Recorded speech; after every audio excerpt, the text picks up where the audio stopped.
Oh yeah, I You start start this this one. one. Yeah. Anytime. You know, this is guerrilla shooting, so it's okay. Hello gamers, I'm Giancarlo Caltabiano. And I'm Steve Nash, and this is our review of Heroes of Graxia, the card game. The card game. And you said it correctly. I did.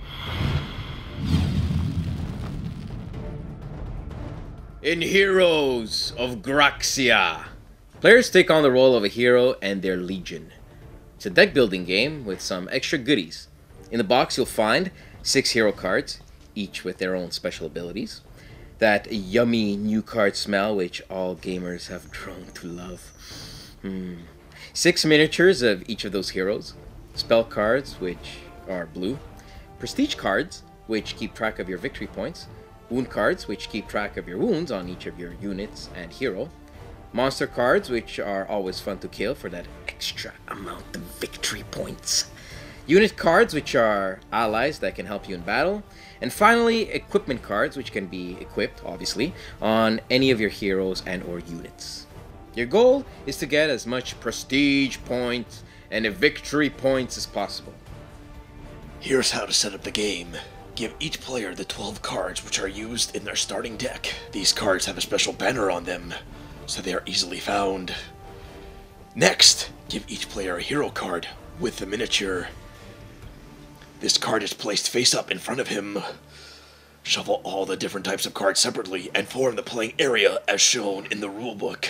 Flip over 4 cards for each of those decks. Finally, each player draws 5 cards from their 12 card decks. You're now ready to commence the battle. During a player turn, he has 2 action points. He spends these action points doing various types of actions. Buying a card from the 3 top rows is free. The bottom row is the monsters. Here are the types of actions you can do.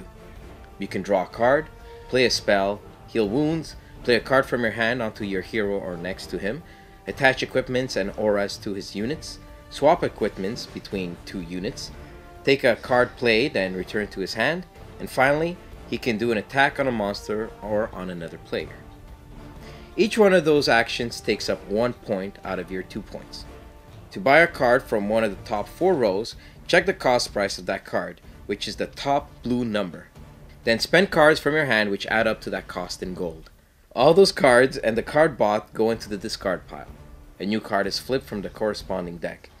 You might even have equipment or units which increase your gold when buying. You can only play 1 henchman next to your hero, but as many units as you want. This forms your legion. You can equip 1 type from each of the categories onto each of your units. So for example, your goblins can only have 1 weapon, 1 aura, and 1 armor. Once you feel confident enough to fight a monster, just spend an action point and choose which one you want to attack. During a battle, you simply add your attack values on all your cards and check how many defense it has. If you pass the defense number, you kill it and put his card under your miniature. However, you must do the same thing in reverse, add up your entire defense and see if it hits you. If so, you may take many wounds. So if he's passing your defense by 7, you need to place 7 wounds any way you choose among your units. There are spell cards which can be played during battles as well, which will increase your chances of winning or decrease the amount of wounds you will take. You can also attack another player legion. This works the same way. Both of you add up your attack and defense and distribute wounds. You're probably asking yourself, why would I attack another player? Well, for each type of unit you kill in his army, you gain prestige points, which are victory points. Place those prestige points under your miniature. The attacked player can't be attacked again until it's his turn. Once you spend 2 action points during your turn ends, and you discard your hand to draw another 5 cards. If you can't draw anymore, shuffle your discard pile.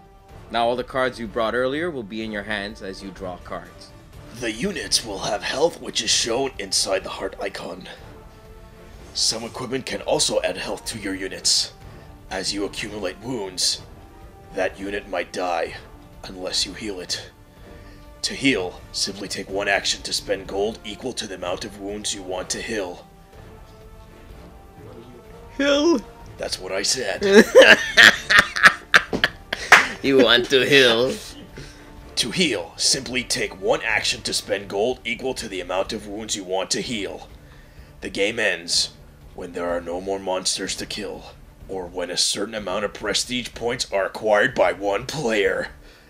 When the game ends, add up all your prestige points, monster trophy points, and trophy cards you bought. The player with the most wins.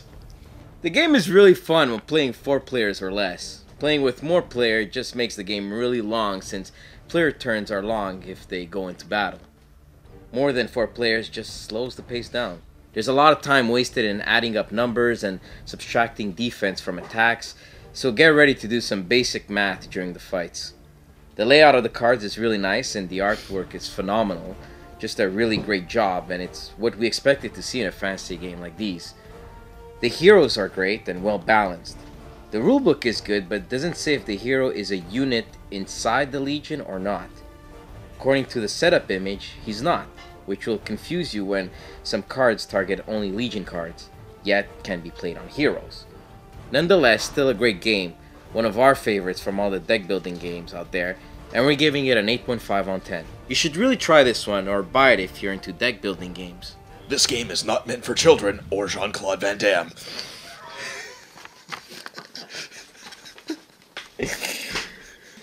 If you don't do the review, the people from Mattel will come and they will kill you.